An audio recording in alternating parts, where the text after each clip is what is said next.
Me desperté ese martes por la mañana con el sonido de la lluvia golpeando la ventana del dormitorio. Era una de esas mañanas grises de Madrid en las que el cielo parecía haber olvidado de qué color se suponía que era el azul. Miguel ya estaba levantado. Podía oírlo en la cocina, probablemente preparando ese espantoso café soluble que insistía en beber, a pesar de que teníamos una cafetera perfectamente buena. Me quedé un minuto tumbada, mirando al techo, intentando reunir la energía suficiente para afrontar otro día de andar pisando huevos. La casa en la que vivíamos era de alquiler, en un barrio del este. Nada lujoso, pero lo suficientemente decente. 2 dormitorios, un pequeño jardín que Miguel nunca se molestaba en cortar, y paredes tan finas que podía oír a la Sra. Pérez, la vecina, viendo las noticias de la mañana. Llevaba viviendo allí 3 años, desde que nos casamos, y de alguna manera nunca lo sentí como un hogar. Siempre pareció su casa, un lugar donde se me permitía existir siempre y cuando no hiciera demasiado ruido ni pidiera demasiado. Me levanté de la cama y me puse mi viejo jersey gris, el que tenía un agujero cerca de la manga izquierda, que siempre pensaba en arreglar pero nunca lo hacía. Cuando entré en la cocina, Miguel ya estaba vestido para el trabajo con su uniforme azul de mecánico, el que llevaba su nombre bordado sobre el bolsillo. No levantó la vista cuando entré. Era lo normal. Habíamos dejado de darnos los buenos días hacía unos 6 meses, más o menos cuando su hermana Raquel empezó a aparecer más a menudo pidiendo dinero. La cafetera estaba vacía. Por supuesto que lo estaba. Se había preparado justo lo suficiente para él, como siempre. La llené de agua y empecé a medir el café molido cuando por fin habló. «Necesito tu tarjeta del banco». Así, sin más. Sin un buenos días, sin un «¿qué tal has dormido?», solo una exigencia lanzada sobre la mesa de la cocina como si me pidiera que le pasara la sal. Me mantuve de espaldas a él, concentrada en la cafetera, viendo cómo el agua goteaba. «¿Para qué?», pregunté manteniendo la voz plana, neutra. Ese era el truco con Miguel. Nunca parecer demasiado interesada, nunca parecer demasiado reacia. Simplemente existir en un punto intermedio y tal vez superarías el día sin una pelea. Raquel la necesita. Le vence la letra del coche y otra vez no le llega. Otra vez. Esa palabra quedó flotando en el aire entre nosotros como un mal olor. Era la 4ª vez en 2 meses. Raquel vivía a unos 20 minutos, en Pozuelo. Trabajaba a media jornada en una peluquería y, al parecer, pensaba que mi cuenta bancaria era su fondo de emergencia personal. Miguel nunca le pedía que devolviera nada. Ni siquiera me preguntaba a mí si me parecía bien. Simplemente esperaba que le entregara mi tarjeta, como si yo fuera una especie de cajero automático que existía para la comodidad de su familia. No, la palabra salió antes de que pudiera detenerla. Simple, clara, final. Sin explicación, sin excusa, solo no. Oí su silla raspar contra el suelo detrás de mí. Mis hombros se tensaron automáticamente, ese viejo miedo familiar empezando a subir por mi espalda. Seguí mirando la cafetera, viendo el líquido marrón gotear en la jarra, contando las gotas como si fueran segundos en un reloj. «¿Qué acabas de decir?». Su voz tenía ese tono ahora, ese tono que significaba que había cruzado alguna línea invisible que él había dibujado. Me di la vuelta lentamente, tratando de mantener la cara tranquila aunque mi corazón martilleaba contra mis costillas. «He dicho que no. En esa cuenta está mi nómina. La necesito para las facturas. Nuestras facturas están cubiertas», replicó él, levantándose y acercándose. «Raquel es familia. La familia ayuda a la familia. Yo también soy tu familia», dije en voz baja, y odié lo débil que sonó mi voz, lo mucho que temblaba. «Y trabajo 40 horas a la semana en esa oficina. Ese dinero es mío». Aparentemente, eso fue lo que no debía decir. Lo vi en sus ojos, ese destello de ira que significaba que lo que fuera a pasar a continuación iba a doler. Se movió rápido, más rápido de lo que esperaba. Su mano se lanzó y agarró su taza de café del mostrador, la que acababa de llenar, todavía humeante. Por un segundo pensé que la iba a tirar contra la pared, como había tirado el mando a distancia el mes pasado cuando su equipo de fútbol perdió. Pero no lo hizo. Me la tiró a mí. Intenté moverme, de verdad que sí, pero no hubo tiempo suficiente. La taza golpeó el borde del fregadero y se hizo añicos, y entonces el café se desparramó por todas partes. La mayor parte me salpicó en el lado de la cara y por el cuello, empapando mi jersey. El calor fue inmediato y terrible, como si alguien me hubiera presionado una plancha caliente contra la piel. Grité. No pude evitarlo. El dolor fue tan agudo, tan repentino, que borró cualquier otro pensamiento de mi cabeza. Cogí un paño de cocina y me lo presioné contra la cara. Las lágrimas corrían por mis mejillas, mezclándose con el café que goteaba de mi barbilla. A través de la visión borrosa, podía ver a Miguel allí de pie, con la mano todavía levantada como si estuviera congelado en mitad del lanzamiento. No lo sentía. Lo vi enseguida. Ni siquiera estaba sorprendido por lo que había hecho. Si acaso, parecía satisfecho, como si finalmente hubiera demostrado algo que llevaba tiempo intentando demostrar. «Esto es lo que pasa cuando me contestas», dijo, su voz fría y firme. «Recuérdalo la próxima vez». Cogió las llaves del mostrador, su bolsa del almuerzo de la nevera, y pasó a mi lado como si yo no estuviera allí, como si fuera solo un objeto en su camino que había derribado y del que ya se ocuparía más tarde. La puerta principal se abrió y se cerró, y luego oí arrancar su furgoneta en la entrada, el motor rugiendo por un segundo antes de que diera marcha atrás y se fuera. Me quedé allí en la cocina, sujetando el paño en mi cara, escuchando el sonido de la lluvia y la televisión de la acera. Pérez a través de la pared y la cafetera que seguía goteando como si nada hubiera pasado. Mi cara ardía, mis manos temblaban tanto que apenas podía sostener el paño, y en medio de todo ese dolor, algo dentro de mí cambió. No fue como si un interruptor se activara o una luz se encendiera. Fue más silencioso que eso, más frío.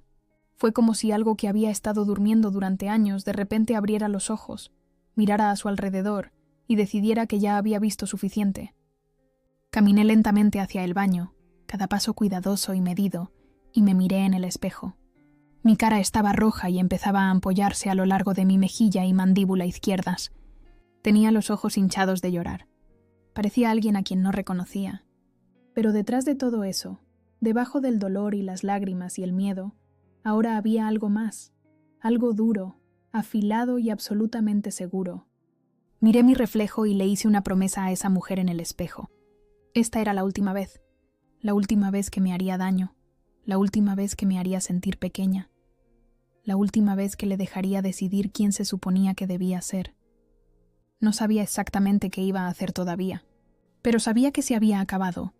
Fuera lo que fuera esto, lo que fuera que habíamos estado fingiendo ser durante los últimos 3 años, estaba hecho. Me había quemado, literalmente me había quemado, y pensaba que podía simplemente irse a su turno en el taller como si nada. Como si yo no fuera nada, se equivocaba, y para cuando yo terminara, iba a entender cuán equivocado había estado. Pasé unos 20 minutos en el baño, echándome agua fría en la cara y el cuello, tratando de calmar el ardor. Las ampollas ya se estaban formando, pequeñas ronchas irritadas que dolían cada vez que me movía. Tomé un poco de ibuprofeno del botiquín, el genérico de la farmacia del barrio que había comprado con mi propio dinero, y me tragué 3 pastillas sin agua.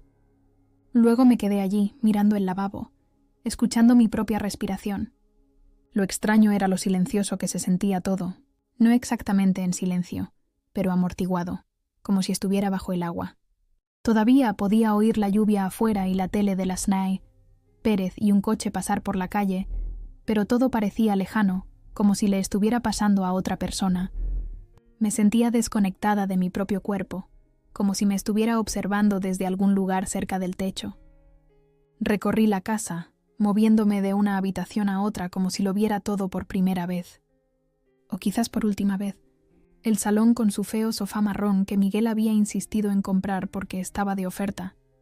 La tele que siempre estaba sintonizada en canales de deportes. La mesa de centro cubierta de sus botellines de cerveza y correo viejo. Nada en esta casa era realmente mío, excepto mi ropa y los pocos libros que guardaba en la estantería cerca de la ventana. En el dormitorio, abrí mi armario y saqué mi vieja maleta azul, la que había traído conmigo cuando me mudé. Todavía tenía una pegatina de un viaje que había hecho a Portland con mi amiga Sofía hace 2 años, cuando Miguel todavía me dejaba tener amigas. Empecé a hacer la maleta lentamente, metódicamente. Ropa interior, calcetines, 2 pares de vaqueros, algunas camisetas, mi único vestido bonito que usaba para las entrevistas de trabajo. Todo encajaba fácilmente. Nunca había acumulado mucho aquí. Quizás una parte de mí siempre supo que no me quedaría para siempre. Lo importante fue a mi mochila, mi partida de nacimiento, mi número de la seguridad social, mi pasaporte que había escondido en el fondo de mi cajón, mi portátil que me había comprado con mi paga extra de Navidad de la oficina donde trabajaba como administrativa, el pendrive donde había estado guardando documentos durante los últimos 6 meses, desde que empecé a sospechar que algo iba mal con nuestras finanzas. Verás, Miguel pensaba que yo era estúpida. Realmente lo creía. Pensaba que porque era callada y no discutía mucho, no me daba cuenta de las cosas. Pero me daba cuenta de todo. Me di cuenta de que había estado usando mi información para abrir tarjetas de crédito sin decírmelo. Me di cuenta de que había puesto las facturas de la casa a mi nombre, aunque él era quien había firmado el contrato de alquiler. Me di cuenta de que hace 3 meses había conseguido de alguna manera la contraseña de mi cuenta bancaria y había estado transfiriendo dinero a su propia cuenta. Pequeñas cantidades, 50 o 100 euros cada vez, pensando que no lo vería. Pero lo vi todo, y lo había estado documentando. Capturas de pantalla de las transacciones, fotos de los extractos, grabaciones de conversaciones donde había admitido usar mi tarjeta para sus compras. El hermano de mi amiga Sofía era abogado, uno de esos jóvenes ambiciosos que trabajaban en un bufete en el centro. Sofía me había dado su número en julio, cuando le mencioné, de pasada, que pensaba que Miguel podría estar haciendo algo ilegal con mi dinero. Lo había llamado una vez, solo para hacer algunas preguntas hipotéticas. Me había dicho que lo que Miguel estaba haciendo se llamaba fraude financiero, y que si alguna vez necesitaba ayuda, debía volver a llamarlo. Había guardado su número como Dr. Williams en mi teléfono para que Miguel no sospechara si alguna vez lo miraba. Eran casi las 11 de la mañana cuando finalmente me senté en la mesa de la cocina con mi teléfono. La cara todavía me dolía, palpitando al ritmo de mi corazón. Podía sentir la piel tensándose a medida que se hinchaba. Probablemente necesitaba ir al médico, que me lo miraran bien, pero primero tenía que hacer algunas llamadas. El abogado contestó al segundo tono. Se llamaba David Cuesta y sonaba profesional pero amable. Le conté todo con una voz plana y sin emociones, como si estuviera leyendo un guión. El café, la quemadura en mi cara, el dinero que Miguel había cogido, las tarjetas de crédito, todo. Escuchó sin interrumpir, y cuando terminé se quedó en silencio por un momento. ¿Estás a salvo ahora mismo?, preguntó. Sí, está en el trabajo. No volverá hasta las 6. Bien. ¿Puedes venir a mi despacho esta tarde? Deberíamos documentar la lesión mientras está reciente. Y necesito que firmes algunos papeles. Podemos solicitar una orden de alejamiento de emergencia y empezar el proceso para asegurar tus bienes. ¿Cuánto tiempo llevará? Si nos movemos rápido, podríamos tener órdenes preliminares para mañana por la mañana. No sabrá qué le ha golpeado hasta que sea demasiado tarde para detenerlo. Sentí algo parecido al alivio recorrer mi cuerpo. No felicidad, todavía no, pero algo cercano. La sensación de tener un plan, de tomar el control por primera vez en años. Estaré allí a las 2, dije. Después de colgar, me quedé sentada un rato, pensando. El turno de Miguel terminaba a las 5:30. Pararía en la gasolinera de la calle Alcalá como siempre. Compraría un paquete de 6 cervezas y quizás algunos cupones. Perdería 20 minutos charlando con quien estuviera trabajando allí. Luego vendría a casa. Esperaría que la cena estuviera lista. Esperaría que yo estuviera aquí esperándole como siempre. Pero yo no iba a estar aquí. Y para cuando se diera cuenta de lo que estaba pasando, ya sería demasiado tarde. Entré en nuestro dormitorio una vez más y abrí el cajón de su mesita de noche. Aquí es donde guardaba sus papeles importantes, los que él pensaba que yo nunca miraba. Partida de nacimiento, tarjeta de la Seguridad Social, sus extractos bancarios, sus declaraciones de la renta. Hice fotos de todo con mi teléfono, asegurándome de que las imágenes fueran claras y legibles. Luego encontré lo que realmente estaba buscando, enterrado bajo unos viejos recibos. La hoja de información de empleado de su empresa con el nombre y el número de teléfono de su jefe. Gregorio Morales, el dueño del taller donde trabajaba Miguel. Había conocido a Gregorio una sola vez, en una barbacoa de la empresa el verano pasado. Parecía un tipo decente, mayor, probablemente en sus 50, con el pelo cano y un apretón de manos firme. El tipo de hombre que creía en hacer las cosas de la manera correcta. También hice una foto de ese papel. En el baño, fotografié cuidadosamente mi lesión desde múltiples ángulos. La piel quemada, las ampollas, el enrojecimiento extendiéndose por mi cuello. Pruebas.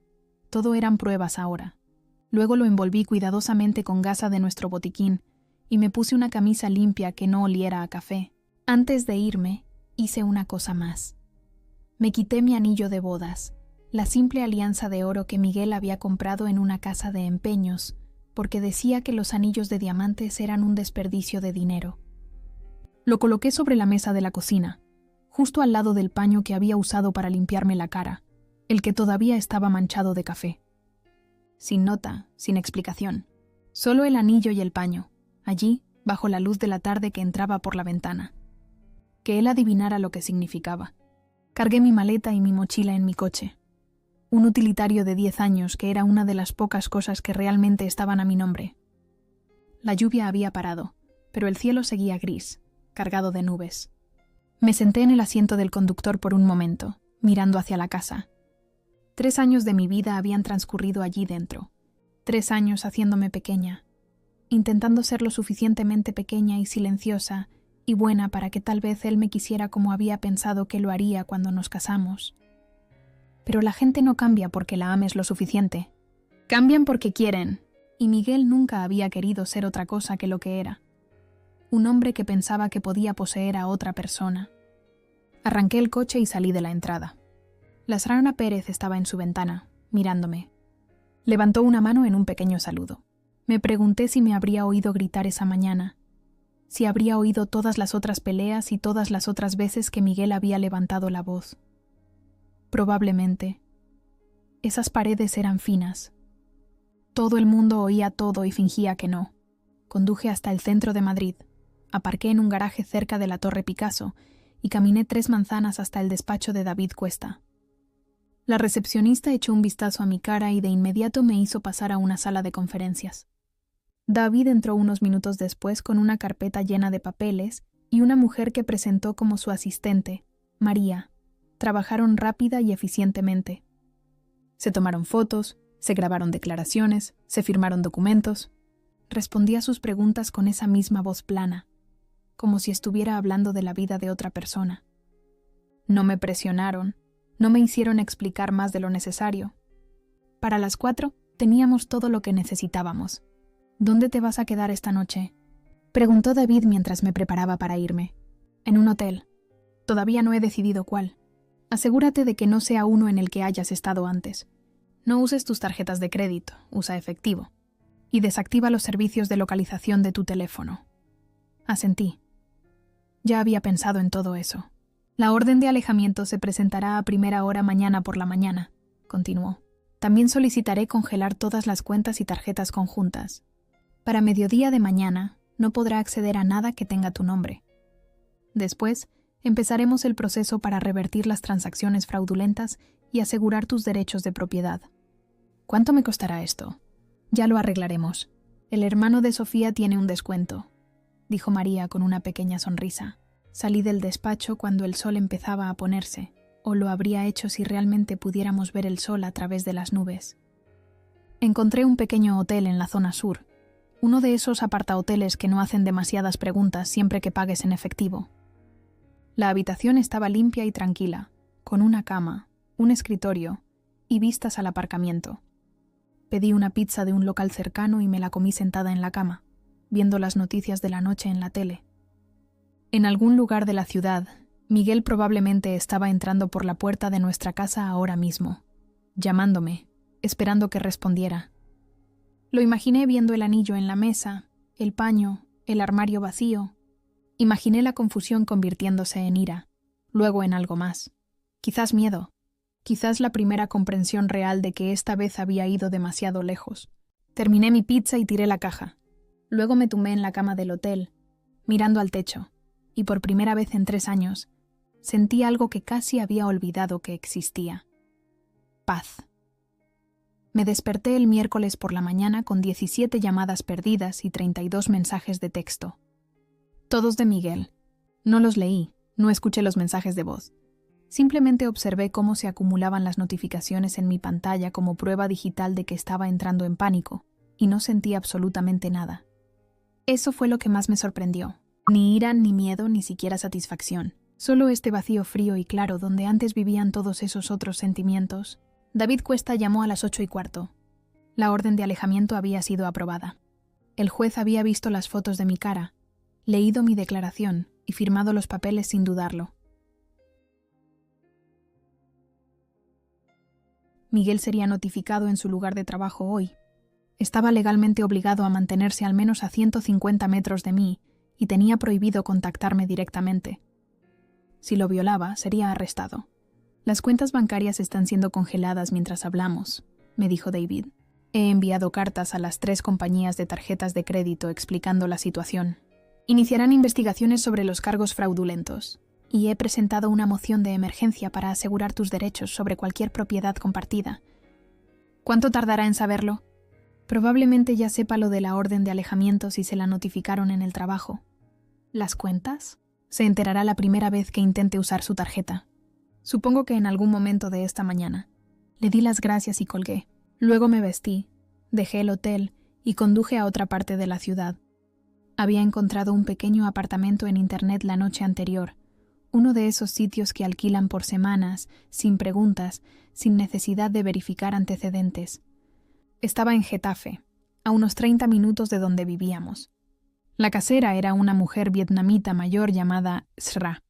García, que cogió mi fianza en efectivo y me entregó las llaves sin preguntar por qué pagaba 6 meses por adelantado. ¿Huyes de alguien?, preguntó, pero no de forma crítica. Más bien como si lo hubiera visto antes y lo entendiera. Sí, ella asintió. Buenas cerraduras en la puerta. Cámaras en el aparcamiento. Si necesitas algo, me lo dices. El apartamento era diminuto. Solo un estudio con una pequeña cocina y un baño. Pero estaba limpio y era mío. Pasé la mañana deshaciendo mis pocas pertenencias, instalando mi portátil en el pequeño escritorio junto a la ventana. Desde aquí podía ver la calle, ver pasar los coches, ver a la gente paseando a sus perros o yendo a trabajar. La vida normal continuaba como si nada hubiera cambiado, aunque todo había cambiado para mí. A las 11, entré en nuestra cuenta bancaria. Bueno, lo que solía ser nuestra cuenta bancaria, la que Miguel pensaba que controlaba porque su nombre era el primero en los papeles. Había sido inteligente en esto. Durante los últimos 6 meses, cada vez que cobraba, había estado transfiriendo pequeñas cantidades a una cuenta separada que había abierto en otro banco. 50 euros por aquí, 100 por allá. No lo suficiente para que él se diera cuenta, pero lo suficiente para haber logrado ahorrar casi 4.000 euros. Mi fondo de emergencia. Mi dinero de escape.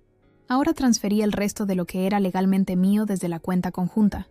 El saldo restante de mis 2 últimas nóminas, la devolución de impuestos que había llegado a mi nombre, cada céntimo que podía demostrar que había contribuido. Sumaba unos 3.000 más, 7.000 euros en total. No una fortuna, pero suficiente para vivir unos meses mientras averiguaba qué venía después. Luego hice algo que me sentó aún mejor. Entré en la cuenta de la tarjeta Visa, que estaba a mi nombre, pero que Miguel y su hermana Raquel habían estado usando como su hucha personal. Había sido yo quien la solicitó hace 2 años, porque el historial crediticio de Miguel era un desastre y se la habían denegado. Así que era mi tarjeta, mi nombre, mi responsabilidad por la deuda, excepto que yo nunca la había usado. Ellos sí. Llamé al número que aparecía en el reverso de la tarjeta y le expliqué la situación a la representante. Alguien había estado usando mi tarjeta sin mi permiso. Tenía una denuncia policial, tenía documentación, tenía pruebas de que no era yo quien realizaba esos cargos. La mujer al teléfono fue comprensiva. Me puso en espera durante 15 minutos mientras hablaba con su supervisor. Y cuando volvió, me dijo que la tarjeta sería congelada inmediatamente mientras se investigaba. Todos los cargos realizados en los últimos 6 meses serían revisados.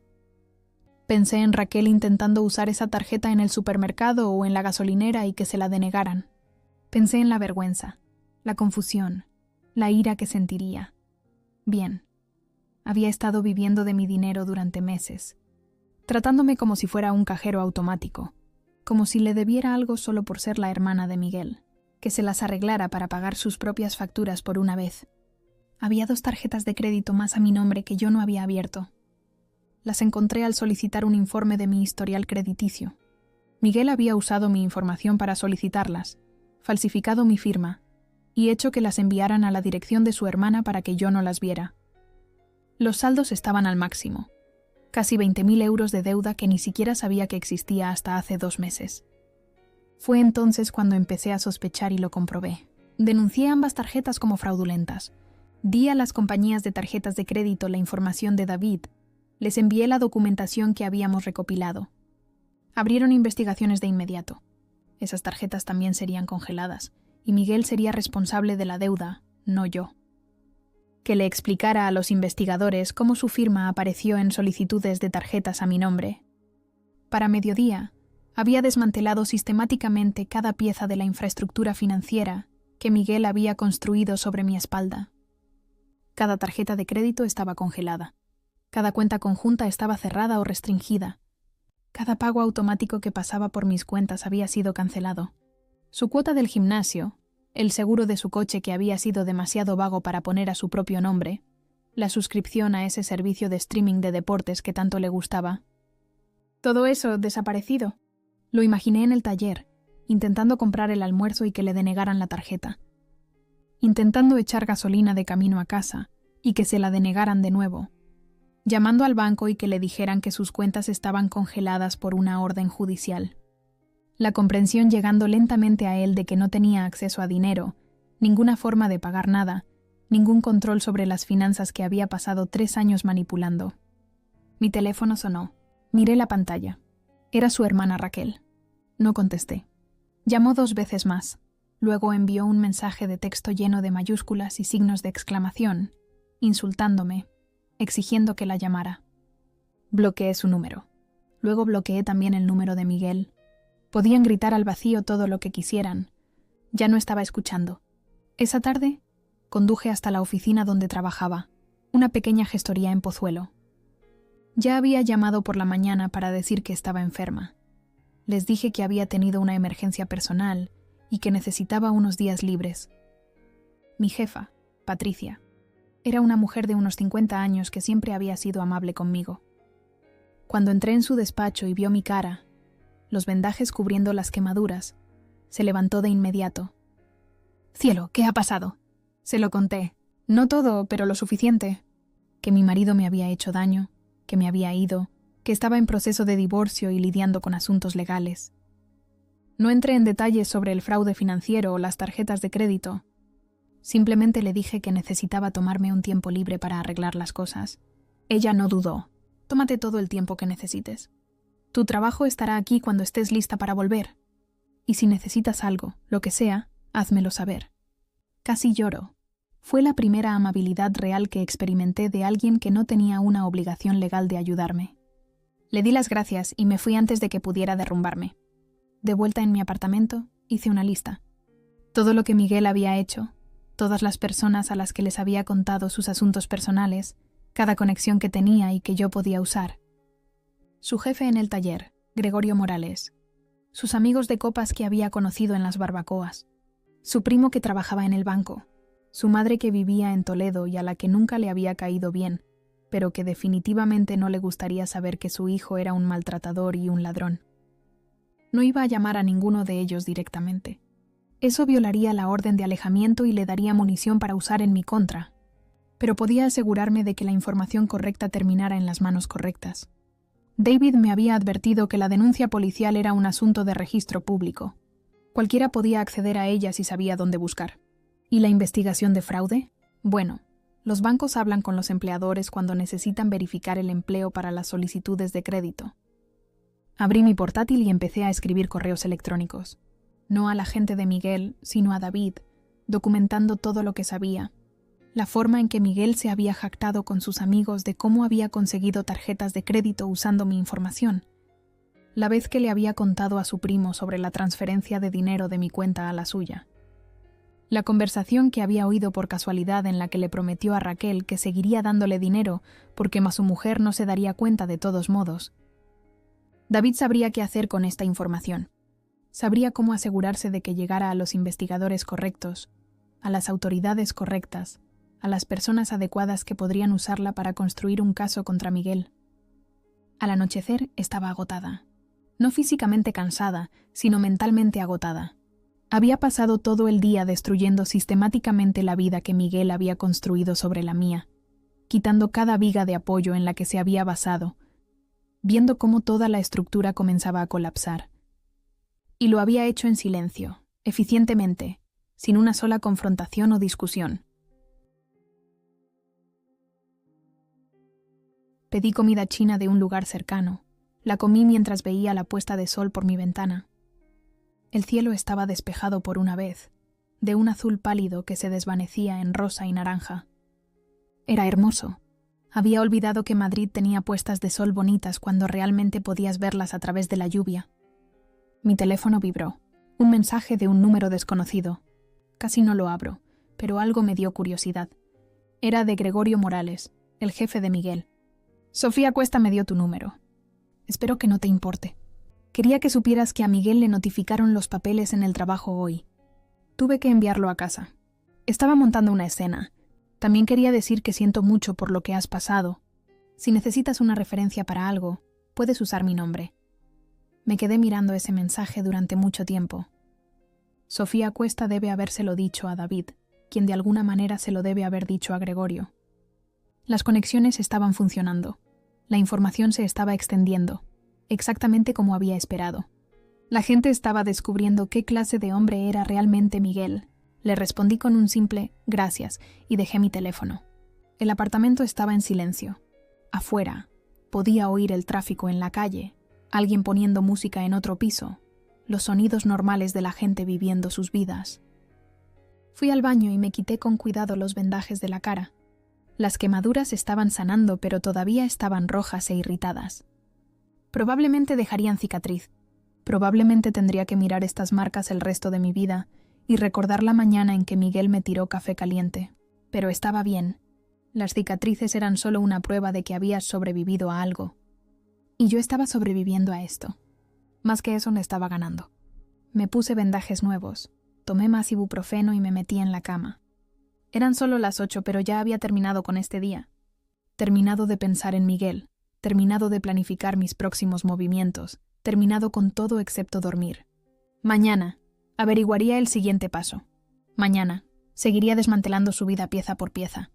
Pero esta noche, solo iba a descansar en este apartamento tranquilo, en esta cama que era solo mía, en este espacio donde no tenía que tener miedo.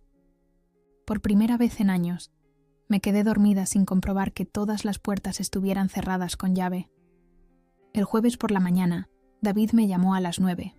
Su voz tenía ese tono, el que tienen los abogados cuando están a punto de dar noticias que saben que querrás oír. ¿Conseguimos adelantar la audiencia preliminar? El juez revisó las pruebas y lo aceleró. El caso de fraude es sólido. Y con la violación de la orden de alejamiento que acumuló ayer, las cosas se están moviendo más rápido de lo esperado. ¿Violación? ¿Qué hizo? Apareció en vuestra antigua casa anoche. Los vecinos llamaron a la policía cuando lo oyeron golpear la puerta y gritar. Fue arrestado alrededor de las 11 de la noche. Pasó la noche en el calabozo. Ya está fuera, pero consta en su historial. Me senté en mi cama, procesando esto. Miguel había sido arrestado. Realmente arrestado, esposado, llevado a la comisaría. El hombre que siempre había actuado como si estuviera por encima de las consecuencias, finalmente se había topado con algunas. Hay más, continuó David. El banco se puso en contacto con su empleador como parte de su investigación de fraude. Al parecer, cuando abres tarjetas de crédito usando la información de otra persona y pones sus ingresos, a los bancos les gusta verificar esa información. A Gregorio Morales no le hizo mucha gracia descubrir que su mecánico había estado mintiendo en documentos financieros. ¿Va a perder su trabajo? No es mi departamento, pero entre tú y yo. Sí, probablemente. Morales parece del tipo que no tolera la deshonestidad, especialmente cuando implica problemas legales. Después de colgar, me quedé pensando en Miguel en una celda. ¿Durmió? ¿Llamó a alguien? ¿Lo sacó Raquel bajo fianza? ¿O tuvo que esperar hasta la mañana? Una parte de mí quería saber cada detalle, y otra parte no le importaba en absoluto. Ambos sentimientos existían al mismo tiempo, sentados uno al lado del otro en mi pecho como extraños en un autobús. Pasé la mañana limpiando mi apartamento, haciendo la colada, cosas normales que me hacían sentir humana. Alrededor del mediodía, Mi teléfono sonó con otro número desconocido. Esta vez era un prefijo de la Comunidad de Madrid. Casi no contesto, pero la curiosidad ganó.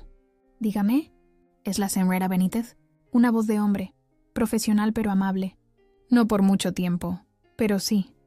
Mi nombre es agente Javier Crawford, de la Policía Nacional. Llamo por la denuncia de violencia de género que presentó. Quería hacer un seguimiento y ver si necesitaba recursos o apoyo adicionales. No me esperaba esto. Había presentado la denuncia a través del despacho de David, dado mi declaración, proporcionado las fotos. Había asumido que eso era todo, que simplemente quedaría en algún archivo como prueba para el divorcio. Estoy bien, dije. Estoy a salvo ahora. Bien. Quería que supiera que nos tomamos estos casos muy en serio. El arresto de su marido anoche por violar la orden de alejamiento se ha añadido a su historial. Si intenta contactarla de nuevo, llame al 112 inmediatamente. No lo dude. No intente manejarlo usted misma. Simplemente llame. Lo haré. Gracias. Una cosa más. La Fiscalía podría querer hablar con usted sobre presentar cargos por la agresión. Lo que hizo, tirarle café caliente, es una agresión grave según la legislación vigente. No es solo un asunto civil para el juzgado de familia. Es penal. Tampoco había pensado en eso.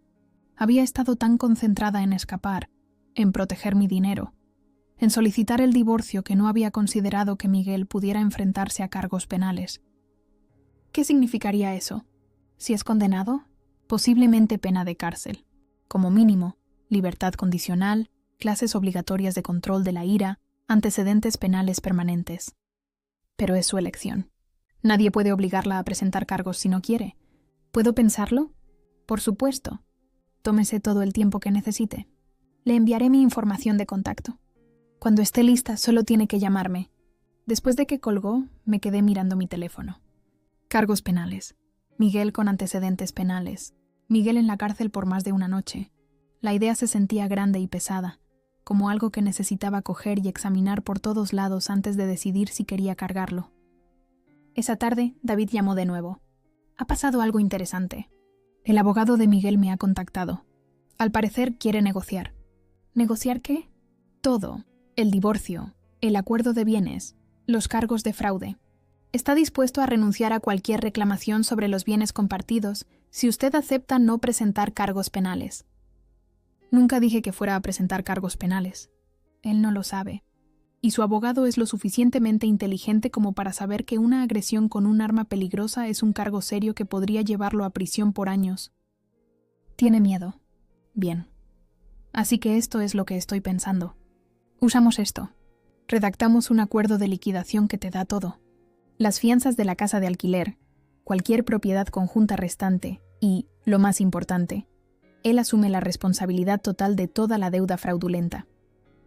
Cada tarjeta de crédito, cada transferencia ilegal, todo se convierte en su problema, no en el tuyo.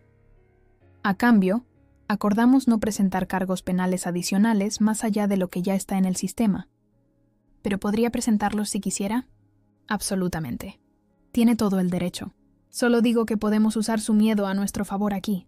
Conseguirte una ruptura limpia, sin lazos financieros persistentes, sin necesidad de verlo en el juzgado durante meses de litigio. Te vas libre y sin cargas, y él pasa los próximos años pagando sus propios errores. Lo pensé. Una parte de mí quería ver a Miguel castigado tanto como fuera posible. Quería verlo sentado en un tribunal y oír a un juez decirle que iba a la cárcel. Pero otra parte de mí solo quería que terminara. Quería no volver a pensar en él, no volver a decir su nombre, no tener que estar nunca en la misma habitación que él. Hagamos el acuerdo, dije. Pero quiero algo más también. Pídelo. Tiene que escribir una carta. Una carta real, escrita a mano, admitiendo lo que hizo. No solo el fraude, todo. El abuso, el control, todo. Y esa carta se convierte en parte del expediente permanente. Puedo conseguirlo. Esa noche salí a caminar por mi barrio. Getafe no era glamuroso, pero tenía su propio ritmo. Familias paseando después de cenar, niños en bicicleta, el olor de alguien haciendo barbacoa en su patio. Vida normal, el tipo de vida que había olvidado que existía. Cuando volví a mi apartamento, había un correo electrónico de David. Adjunto había un borrador del acuerdo de liquidación. 12 páginas de lenguaje legal que básicamente decían que Miguel lo admitía todo, asumía la responsabilidad de toda la deuda, renunciaba a cualquier reclamación sobre mis futuros ingresos o propiedades y aceptaba no tener contacto conmigo nunca más. A cambio, yo no presentaría cargos penales por agresión. Al final había un documento separado.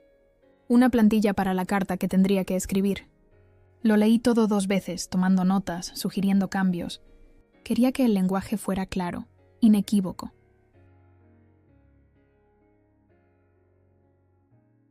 Quería que quedara documentado que había usado mi identidad para cometer fraude, que me había dañado físicamente, que había violado mi confianza de todas las formas posibles. Lo quería por escrito, firmado por él, notariado y archivado en el juzgado para que si alguna vez intentaba reescribir la historia, si alguna vez intentaba decirle a la gente que yo era la loca o el problema, hubiera pruebas. David envió el acuerdo revisado al abogado de Miguel el viernes por la mañana. Para el viernes por la tarde teníamos una respuesta. Miguel lo firmaría. Habría una reunión en el despacho de David el lunes por la mañana para finalizar todo. Miguel estaría allí con su abogado. Yo estaría allí con David. Firmaríamos los papeles y estaría hecho. No tienes que estar en la misma habitación que él, dijo David cuando me llamó para decírmelo. Podemos hacerlo en habitaciones separadas. Que firmes tú primero y te vayas antes de que él llegue. No, dije. Quiero estar allí. Quiero que me vea. ¿Estás segura? Estoy segura, porque aquí está la cosa. Miguel había pasado 3 años haciéndome tenerle miedo. 3 años haciéndome pequeña, haciéndome callar, haciéndome creer que su ira era algo que necesitaba manejar y evitar. Me había tirado café en la cara y se había ido como si yo no fuera nada, como si fuera un objeto que podía dañar y desechar. Quería que viera que no era nada. Quería que se sentara frente a mí y se diera cuenta de que la mujer que había intentado destruir era la misma mujer que había desmantelado sistemáticamente toda su vida en menos de una semana. Quería que supiera que su mayor error no fue tirar ese café, fue subestimarme. El sábado y el domingo pasaron tranquilamente. Fui al supermercado, compré comida para mi diminuto apartamento, cociné comidas sencillas. Llamé a Sofía y le di las gracias por darle mi información a su hermano, por ponerme en contacto con David. Lloró por teléfono, me dijo que estaba orgullosa de mí, me preguntó si necesitaba algo. Estoy bien, le dije, de verdad que estoy bien. Y lo estaba. Mi cara se estaba curando. Las ampollas se habían convertido en costras, y aunque las cicatrices probablemente serían permanentes, ya no dolían. Las miraba en el espejo y sentía algo parecido al orgullo. Estas marcas significaban que había sobrevivido. Significaban que había contraatacado. El lunes por la mañana me desperté temprano. Me duché, me vestí con cuidado con un vestido azul marino y bailarinas. Me maquillé lo mejor que pude alrededor de las quemaduras en proceso de curación. Parecía profesional, serena, tranquila. Parecía alguien que sabía exactamente lo que estaba haciendo. El despacho de David estaba en un edificio alto en el centro con vistas de la ciudad. Llegué 15 minutos antes y me senté en la sala de conferencias, bebiendo agua y revisando el acuerdo de liquidación por última vez. David se sentó frente a mí, con su maletín abierto, los papeles organizados en pulcras pilas. ¿Lista?, preguntó. Sí, exactamente a las 10. La puerta se abrió. Miguel entró con su abogado, un tipo joven con un traje barato que parecía que preferiría estar en cualquier otro lugar. Miguel tenía un aspecto terrible. Tenía los ojos inyectados en sangre, la ropa arrugada, su pelo habitualmente cuidado, despeinado. Parecía que no había dormido en días. Bien. Cuando me vio, se detuvo. Simplemente se quedó helado en la puerta, mirándome fijamente. Le sostuve la mirada y no la aparté. No me inmuté. No bajé la vista. No le di la satisfacción de ver miedo.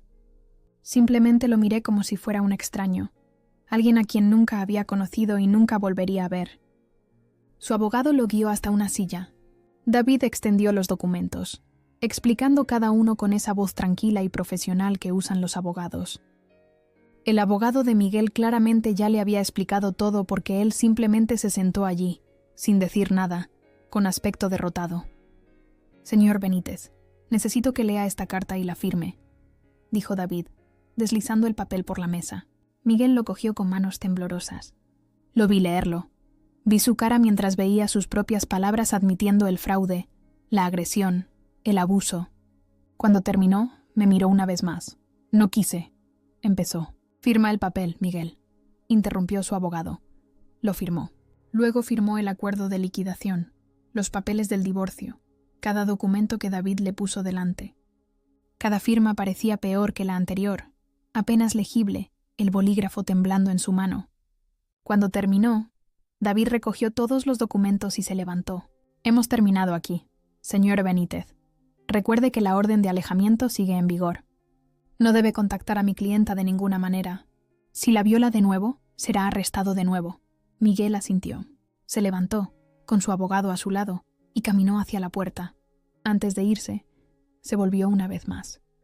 «Lo siento», dijo, tan bajo que casi no lo oí. No respondí. Solo lo vi irse. Vi la puerta cerrarse detrás de él y no sentí absolutamente nada. «¿Cómo te sientes?», preguntó David. Lo pensé. ¿Cómo me sentía? No feliz exactamente, no victoriosa. Simplemente tranquila, en calma. Como si hubiera estado conteniendo la respiración durante 3 años y finalmente pudiera exhalar. «Libre», dije. «Me siento libre». No volví a ver a Miguel después de esa reunión, pero me enteré de lo que le pasó. No porque buscara información, sino porque las noticias viajan en círculos pequeños, y la zona este de Madrid era un círculo pequeño. Sofía oía cosas de su hermano, la Serra, García, mi casera. Tenía un sobrino que trabajaba en el mismo taller que Miguel. Incluso Patricia en el trabajo tenía conexiones con gente que conocía a gente. La historia se extendió como el agua buscando grietas en el pavimento. Lo primero que oí fue que había perdido el trabajo. Gregorio Morales lo había mantenido unos días después de que comenzara la investigación inicial de fraude, probablemente esperando que fuera algún tipo de malentendido. Pero después del arresto de Miguel por violar la orden de alejamiento, y después de que el acuerdo de liquidación se hiciera público, Gregorio lo había llamado a su oficina y lo había despedido. No solo lo despidió, sino que dejó claro por qué. No puedo tener a alguien en mi equipo que comete fraude y agrede a su esposa, aparentemente había dicho Gregorio, lo suficientemente alto como para que otros mecánicos lo oyeran. «Coge tus herramientas y lárgate». Miguel había intentado discutir, intentado explicar, pero no había nada que explicar. La carta firmada, los documentos judiciales, los informes policiales, todo estaba allí en blanco y negro. Había recogido su caja de herramientas y se había ido, y según el sobrino de la García, había estado llorando en el aparcamiento, sentado en su furgoneta durante 1 hora antes de finalmente irse. Bien, pensé cuando oí eso. Que llore, que sienta lo que es perder algo importante. Lo segundo que oí fue sobre Raquel. Al parecer, se había presentado en la casa que solíamos alquilar, exigiendo saber dónde estaba yo y por qué su tarjeta de crédito ya no funcionaba. El propietario había estado allí haciendo una inspección y le había dicho que Miguel estaba siendo desahuciado. No había pagado el alquiler en 2 meses. Había estado usando el dinero para otras cosas. Y ahora que todas sus cuentas estaban congeladas, no había forma de arreglarlo. Raquel había llamado a Miguel, gritándole, preguntándole por qué le había prometido dinero que no tenía. ¿Por qué le había dejado gastar al máximo tarjetas de crédito que ni siquiera eran realmente suyas? Había acumulado casi 15.000 euros de deuda, pensando que simplemente desaparecería, pensando que su hermano se encargaría de ello. Ahora estaba atrapada con facturas que no podía pagar y un historial crediticio arruinado. Su madre se involucró después de eso. Vivía en Toledo, a 1 hora al sur, y al parecer había estado llamando a Miguel sin parar una vez que se enteró de lo que había pasado. No para consolarlo, sino para gritarle.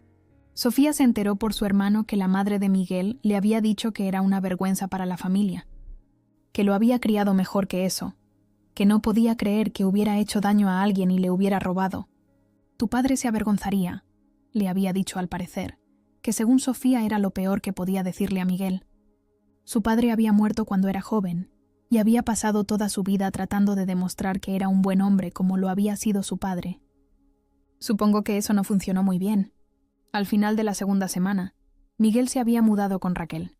Su furgoneta había sido embargada porque no podía hacer frente a los pagos, y ella era el único miembro de la familia que todavía le hablaba, probablemente solo porque no tenía otra opción. Ambos estaban sin dinero. ambos enfadados, ambos atrapados en el lío que él había creado. Me enteré de todo a distancia, como si escuchara un radioteatro sobre la vida de otra persona. No parecía real. El hombre que había controlado cada aspecto de mi existencia durante 3 años, ahora era completamente impotente, viviendo en la habitación de invitados de su hermana, desempleado y enterrado bajo una deuda de la que no podía escapar. Sofía me llamó una noche unas 3 semanas después del acuerdo. «No te lo vas a creer», dijo. «Mi hermano se encontró con Miguel en el juzgado hoy. Estaba allí para una audiencia sobre el fraude de las tarjetas de crédito». ¿Qué aspecto tenía? «Fatal. David dijo que ha perdido peso. Parece que no ha dormido en semanas».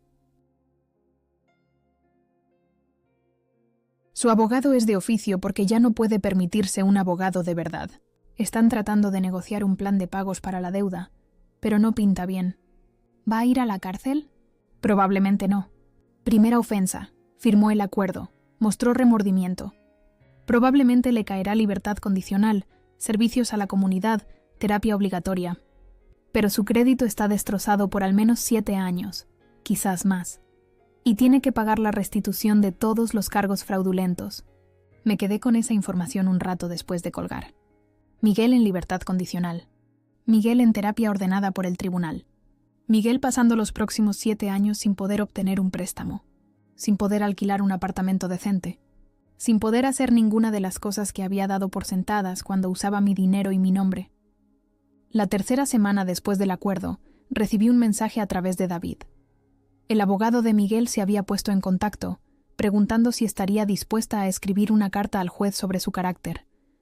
Al parecer, estaban tratando de evitar los cargos penales por completo, y una carta mía declarando que había mostrado remordimiento y que sentía que si había hecho justicia podría ayudar.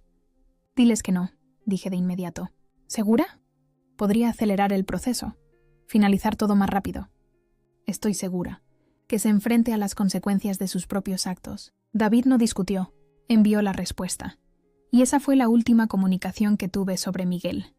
Pero las historias seguían llegando. Lasra, García me dijo que su sobrino decía que Miguel había solicitado trabajo en todos los talleres de la zona y seguía siendo rechazado. Se había corrido la voz en la comunidad de mecánicos, y nadie quería contratar a alguien con cargos de fraude pendientes. Había terminado aceptando un trabajo en un local de comida rápida, trabajando en el turno de noche por el salario mínimo. Raquel lo había echado después de 2 meses. Al parecer, vivir con él era insoportable. Estaba deprimido, enfadado, quejándose constantemente de lo injusto que era todo, de cómo yo le había arruinado la vida. Ella le había dicho que necesitaba conseguir su propio lugar y resolver sus propios problemas porque ya tenía suficientes con los suyos. Se había mudado a un motel barato en las afueras de Getafe, uno de esos lugares de tarifa semanal que alquilan a gente que no tiene a dónde ir. Había pasado por delante una vez de camino al supermercado y pensé en lo cerca que estábamos, en cómo vivíamos en la misma zona, pero en mundos completamente diferentes ahora. 4 meses después de que me fui, Sofía me envió una captura de pantalla de una publicación de Facebook. Raquel había escrito una larga perorata sobre cómo su hermano había destruido su crédito y la había dejado con una deuda que no podía pagar. Cómo le había mentido sobre sus finanzas, cómo había confiado en él, y él la había traicionado. La publicación tenía docenas de comentarios, gente expresando simpatía por ella, gente que conocía a Miguel diciendo que no estaban sorprendidos. La borró después de 1 hora, me escribió Sofía, pero no antes de que todo el mundo la viera. Miré la captura de pantalla, leyendo las palabras de Raquel. Culpaba a Miguel de todo. Se pintaba a sí misma como una víctima de sus mentiras. No había mención de cómo había estado feliz de gastar dinero que sabía que no era suyo, cómo lo había presionado para que le diera más, cómo me había tratado como si no valiera nada. Pero supongo que todo el mundo quiere ser la víctima en su propia historia. El 6º mes después de que me fui, Patricia me dijo que había visto a Miguel en una gasolinera. Había estado conduciendo a casa del trabajo y paró a repostar, y allí estaba él, trabajando detrás del mostrador. La había mirado directamente, y ella había visto el reconocimiento en sus ojos, pero ninguno de los dos dijo nada. Pagó la gasolina y se fue, y cuando me lo contó más tarde, dijo que parecía hueco. Como si no hubiera nada dentro, dijo, como si solo estuviera haciendo los movimientos de estar vivo. No sentí pena por él, no sentí nada. Eso fue lo que más me sorprendió de todo lo que pasó. Había esperado sentir satisfacción, o ira, o algo fuerte. Pero solo me sentía distante, como si Miguel fuera un personaje de un libro que había terminado de leer y cerrado. 7 meses después de irme, el divorcio finalizó. Recibí los papeles por correo, oficiales, sellados y timbrados. Ya no era la Sonara, Benítez. Volvía a ser yo misma, mi apellido de soltera restaurado, mi crédito limpio, mi vida propia. Me enteré a través de Sofía de que Miguel había intentado salir con alguien nuevo, una mujer que había conocido en el local de comida rápida donde trabajaba. Había durado 3 semanas antes de que ella se enterara de su pasado y lo dejara. Al parecer, había buscado su nombre en Google y encontrado los registros públicos, la orden de alejamiento, el caso de fraude. Lo había confrontado al respecto, y él había intentado mentir. Dijo que yo estaba loca, que me lo había inventado todo. Ella le había pedido ver los documentos judiciales, y cuando él no pudo explicarlos, se había ido. Para el 9º mes, había dejado de recibir noticias. No porque no hubiera nada que oír, sino porque había dejado de preguntar y la gente había dejado de contarme. El colapso de Miguel era completo, y no quedaba nada que ver desmoronarse. Existía en algún lugar de la ciudad, viviendo una vida pequeña y difícil, pero existía completamente separado de mí. Un día, casi un año después de haberme ido, estaba tomando un café con Sofía en una cafetería cerca de El Retiro. Estábamos hablando de su próxima boda, riéndonos de la búsqueda de vestidos y la planificación del lugar, cuando de repente se detuvo a mitad de frase. «No te des la vuelta», dijo en voz baja. Miguel acaba de entrar. Pero me di la vuelta. No pude evitarlo. Y allí estaba él, de pie junto al mostrador, vistiendo un uniforme del trabajo que tuviera ahora. Parecía más viejo de lo que recordaba, más delgado, cansado. Pidió algo, y pagó con el cambio exacto contado cuidadosamente de su bolsillo. Cuando se dio la vuelta para irse, me vio. Nuestras miradas se cruzaron durante quizás 3 segundos. Vi cómo registraba quién era yo. Vi algo cruzar su rostro. Miedo, quizás. Vergüenza. Apartó la vista de inmediato y salió rápidamente, agarrando su vaso de café como si fuera lo único que lo mantenía en pie. Sofía me estaba mirando. ¿Estás bien? Me di cuenta de que estaba sonriendo. No una sonrisa cruel, no una satisfecha. Solo una sonrisa porque lo había visto y no había sentido absolutamente nada. Ni miedo, ni ira, ni satisfacción. Nada. Solo era un extraño que una vez me había hecho cosas terribles, y ahora era un extraño saliendo de una cafetería, y eso era todo lo que volvería a ser. Estoy bien, dije. De verdad que estoy muy bien. Y lo estaba. Cualquier poder que Miguel hubiera tenido sobre mí había desaparecido por completo. Me había tirado café en la cara pensando que me había roto, pensando que había demostrado que tenía el control. En cambio, había despertado algo en mí que le había quitado todo pieza por pieza, silenciosa y metódicamente, hasta que no quedó nada de la vida que había construido sobre la mía. Ahora vivía con las consecuencias, y yo vivía libre. Parecía justo. El primer año después de que el divorcio finalizara, fue como aprender a ser persona de nuevo. No la esposa de alguien, no la víctima de alguien, solo yo. Suena simple cuando lo digo así, pero no lo fue. Había mañanas en las que me despertaba en mi pequeño apartamento en Getafe y olvidaba dónde estaba. Buscaba mi teléfono esperando mensajes de ira. Me tensaba esperando pasos que nunca llegaban. El miedo no desapareció de la noche a la mañana solo porque el peligro se había ido. Pero lentamente las cosas cambiaron. Empecé terapia en el 8º mes. Encontré a una mujer llamada Dra, Sara Jiménez, que se especializaba en supervivientes de violencia de género. Tenía un despacho en el centro de Madrid con grandes ventanales y plantas por todas partes, y nunca me hizo sentir débil por tener miedo o culpable por estar enfadada. Simplemente me dejaba hablar, y a veces eso era suficiente.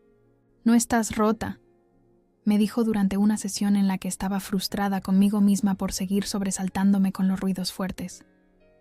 «Te estás sanando. Son cosas diferentes».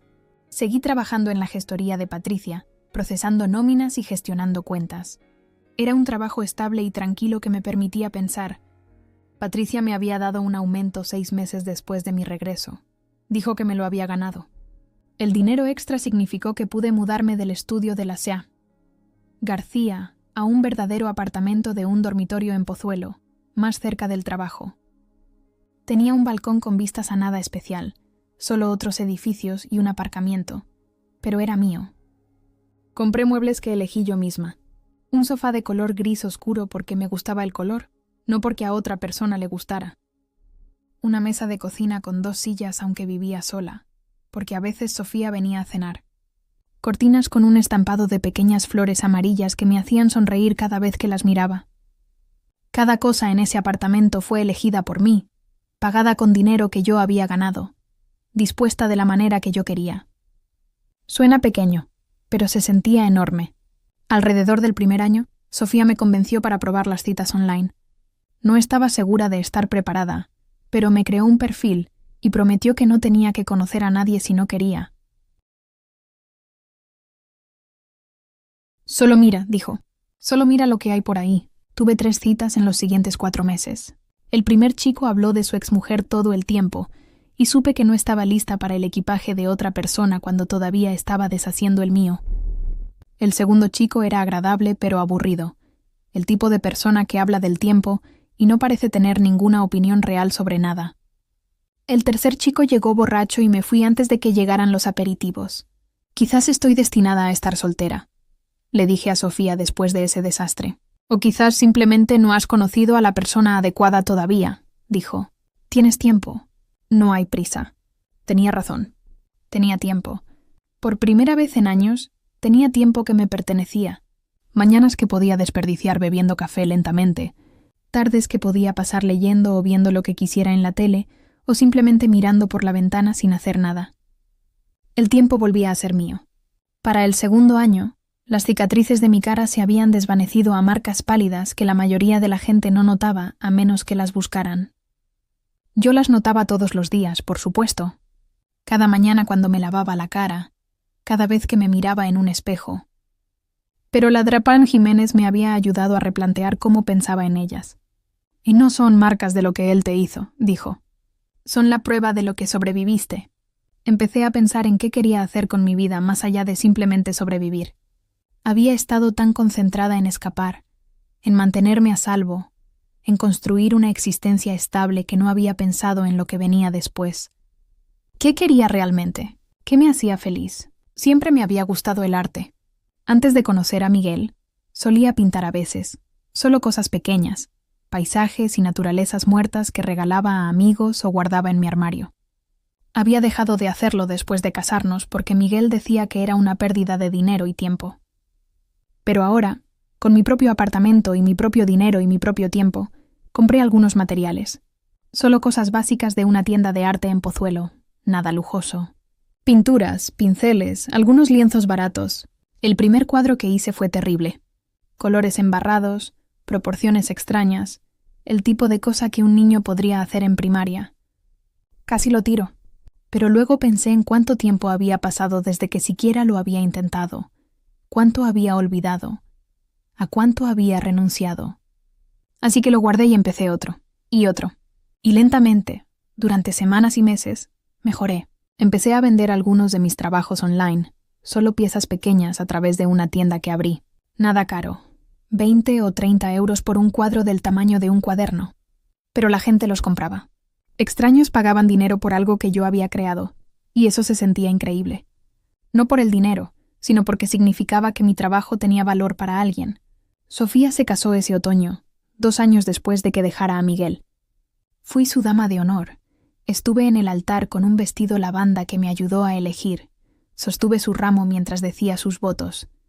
Su marido, Marcos, era un buen hombre. Paciente, amable. El tipo que se acordaba de preguntar qué tal su día y realmente escuchaba la respuesta. Verlos juntos me hizo creer que las relaciones sanas realmente existían, que no todo el mundo hería a las personas que decían amar. En la recepción bailé por primera vez en años. Bailé de verdad, no solo balanceándome torpemente al borde de la pista de baile. Bailé con Sofía, con los amigos de Marcos, con Patricia del trabajo que había venido como mi acompañante. Bailé hasta que me dolieron los pies y la cara de sonreír. Y sentí algo que no había sentido en tanto tiempo que había olvidado cómo llamarlo. Alegría. Esa era la palabra. Alegría pura y simple. 3 años después de irme, conseguí un ascenso en el trabajo. Patricia se jubilaba y me recomendó como su reemplazo, gerente de la oficina para toda la empresa. Mejor sueldo, más responsabilidad, autoridad real. Estaba nerviosa por la entrevista con los socios, preocupada de que pensaran que no estaba cualificada o no era lo suficientemente fuerte. Pero me ofrecieron el trabajo en el acto. Eres organizada, fiable y todo el mundo aquí confía en ti, dijo uno de los socios. Eso es exactamente lo que necesitamos. Acepté. Empecé en el nuevo puesto en enero, frío y lluvioso como todo en Madrid. El trabajo era más difícil que el anterior, requería más decisiones, más resolución de problemas, más momentos en los que tenía que hablar y afirmarme. Pero se me daba bien. Resultó que aprender a defenderme en el juzgado de divorcios y contra los cargos de fraude me había enseñado a defenderme también en las salas de conferencias. Me mudé de nuevo esa primavera, esta vez a una casa de verdad. Solo un pequeño alquiler en La Moraleja, 2 dormitorios y un garaje, un jardín con una valla que necesitaba pintura. Era más espacio del que necesitaba, pero lo quería de todos modos. Quería el dormitorio extra para un estudio de arte, quería el garaje para almacenamiento, quería el jardín para poder sentarme afuera en las mañanas de verano y tomar mi café al sol. La primera noche en esa casa, me senté en el porche trasero con una copa de vino y miré las estrellas. El barrio estaba tranquilo, solo el sonido de los grillos y las campanillas de viento de alguien a unas casas de distancia. Pensé en la mujer que había sido hace 4 años, la que se movía con cuidado por su propia cocina tratando de no provocar la ira de alguien. Se sentía como una persona diferente, alguien que solía conocer pero con quien había perdido el contacto. Me pregunté qué pensaría de mí ahora, de esta casa, este trabajo, esta vida que había construido de la nada. ¿Estaría orgullosa? ¿Estaría sorprendida? Siquiera me reconocería. Pensé que estaría sorprendida. Y pensé que se alegraría. Para el 4.º año, había dejado de contar los años. Dejé de medir mi vida por cuánto tiempo había pasado desde que me fui. Dejé de definirme por lo que había sobrevivido. Simplemente vivía, y eso era suficiente. Mi tienda online había crecido lo suficiente como para que estuviera ganando casi tanto con las ventas de arte como con mi trabajo diario. Había empezado a aceptar encargos, piezas personalizadas para las casas y oficinas de la gente. Había subido mis precios y la gente seguía comprando mi trabajo, lo que significaba que era buena en esto. Realmente buena. Tuve algunas citas más. La mayoría no llegaron a nada, lo cual estaba bien. Una de ellas se convirtió en algo que duró unos 6 meses antes de que ambos acordáramos que queríamos cosas diferentes. Él quería casarse y tener hijos de inmediato, y yo quería tomar las cosas con calma, descubrir quién era como persona soltera antes de convertirme en la mitad de una pareja de nuevo. Terminamos amistosamente, seguimos siendo amigos, y no me sentí rota por ello. Solo un poco triste, el tipo de tristeza normal que viene con los finales. Empecé a viajar. Viajes pequeños al principio, solo escapadas de fin de semana a la costa de Andalucía o a las Islas Baleares. Luego más grandes. Fui a Sevilla una semana. Me alojé en un hostal y recorrí la ciudad hasta que me dolieron los pies. Volé a Barcelona en otoño y pasé 5 días visitando museos y comiendo tapas y sintiéndome anónima entre la multitud. Nunca antes había viajado sola. Había tenido demasiado miedo de estar lejos de casa sin que alguien me dijera que estaba bien. Pero estaba bien. Mejor que bien. Era la libertad en su forma más pura. Ir a donde quería, cuando quería, sin otra razón que me apetecía. 5 años después de dejar a Miguel, me encontré con su madre en un supermercado en Toledo. Estaba allí visitando a un cliente que quería un cuadro grande para su oficina y había parado a comprar agua. Ella estaba en la sección de frutas examinando manzanas y cuando levantó la vista y me vio, su cara se puso blanca. Nos miramos durante un largo momento. Parecía más vieja, más pequeña de lo que recordaba. Esperé a que dijera algo cruel, algo defensivo sobre su hijo. Pero en cambio, solo dijo, «Te ves bien». Saludable. «Gracias». «Lo siento», dijo de repente, «por lo que te hizo, por no verlo antes, No me esperaba eso. No esperaba una disculpa. No esperaba un reconocimiento. Me pilló por sorpresa. Me hizo un nudo en la garganta. No fue tu culpa, dije, y lo decía en serio. Tú no hiciste esas cosas. Las hizo él. Ella asintió con los ojos húmedos. Está en terapia ahora. Ordenada por el tribunal al principio, pero siguió yendo. Dice que le está ayudando. Dice que entiende que lo que hizo estuvo mal. Eso es bueno, dije, y también lo decía en serio. No porque lo perdonara, sino porque quizás significaba que no se lo haría a otra persona. Nos despedimos y seguimos nuestros caminos, y no lloré hasta que volví a mi coche. No lágrimas de tristeza exactamente, solo liberación. La pieza final de ese capítulo de mi vida cerrándose, el último asunto pendiente asentándose en su lugar. Ahora tengo 33 años. Llevo divorciada 5 años, libre 5 años, siendo yo misma 5 años. Todavía tengo las cicatrices en la cara, tenues pero visibles con cierta luz. Todavía voy a terapia 1 vez al mes. Todavía tengo momentos en los que los ruidos fuertes me tensan. Todavía a veces sueño con esa mañana en la cocina. Pero sobre todo soy feliz.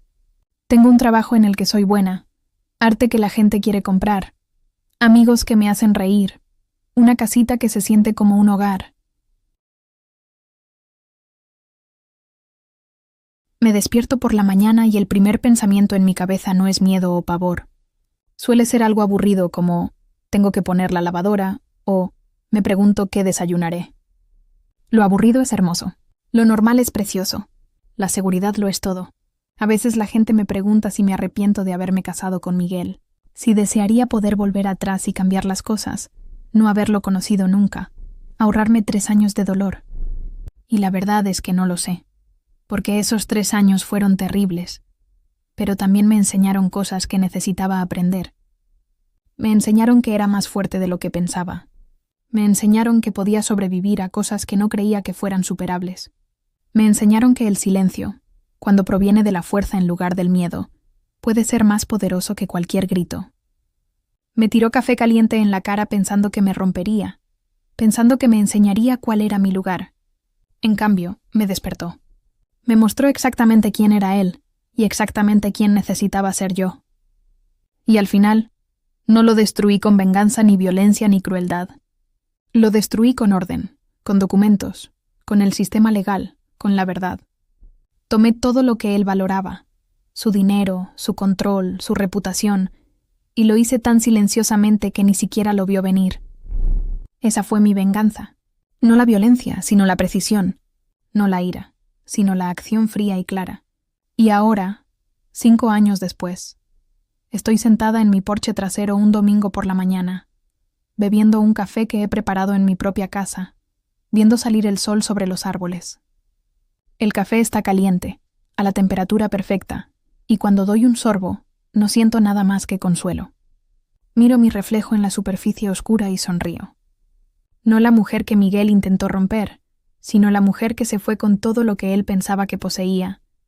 La mujer que aprendió que a veces la forma más sonora de poder es saber cuándo callar, cuándo planificar, cuándo moverse.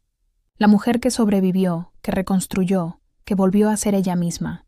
Esa mujer soy yo, y estoy orgullosa de ella.